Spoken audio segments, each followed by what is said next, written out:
Quero memorizar palavras em inglês. Como faço? Antes de começarmos esse vídeo, eu queria saber como vocês estão se saindo com professores ou parceiros de idiomas lá no italki. Encontraram algum parceiro legal?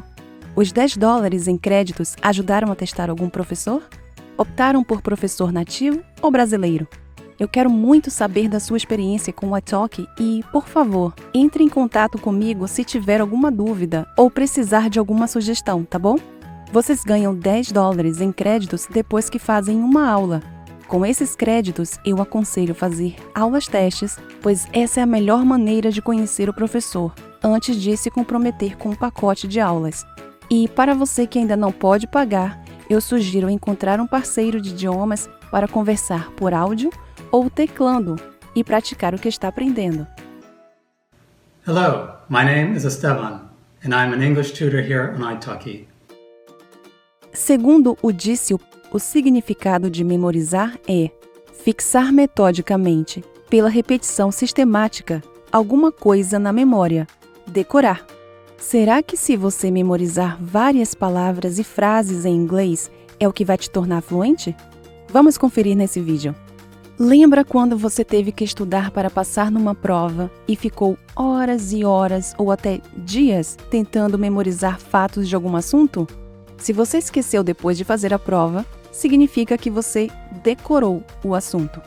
Se você assiste novela, séries, filmes, provavelmente sabe contar o enredo principal, lembra de nomes de personagens e todos os envolvidos na trama principal. E por que é mais fácil lembrar dos fatos de uma novela do que lembrar o que estudou na escola? As novelas, séries, filmes têm um enredo, uma história com começo, meio e fim. Os fatos são conectados dentro dessa história e não apenas jogados de forma aleatória, sem sentido e sem objetivo.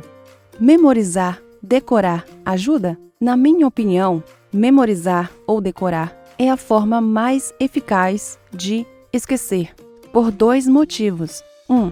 As palavras soltas são difíceis de lembrar por não estarem dentro de um contexto. 2.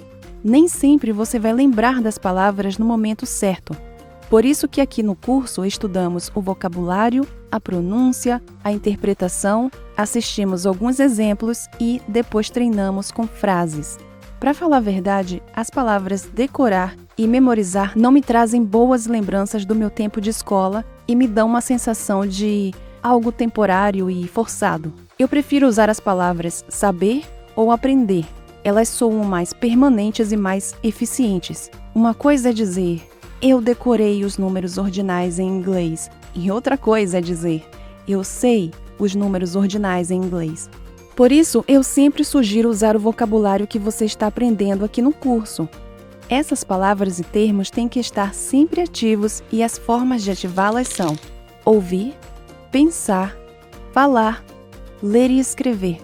Sendo que ler e escrever ajudam, mas não são obrigatórios no aprendizado de outra língua. Crianças em idade pré-escolar e adultos que não sabem ler e escrever também aprendem outro idioma. Ouvir, pensar e falar são indispensáveis. Para que o seu aprendizado seja eficiente, 2 fatores têm que estar presentes. 1. É a necessidade de se expressar em determinados assuntos. 2. O uso constante do conjunto de palavras e frases que expressam esses assuntos.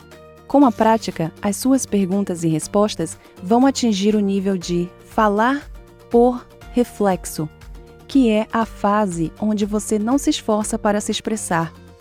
Agora vamos à receita para assimilar melhor o que você está aprendendo.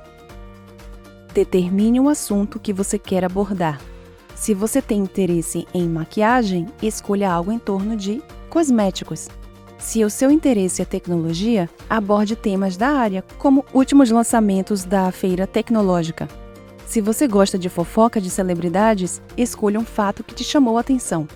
Escolha algo simples de falar. Agora leia um artigo curto sobre o assunto. Ou se você estiver mais avançado, assista um vídeo de alguém que esteja falando sobre isso em inglês.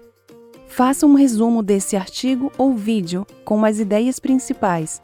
Escreva os pontos-chave para te ajudar a lembrar.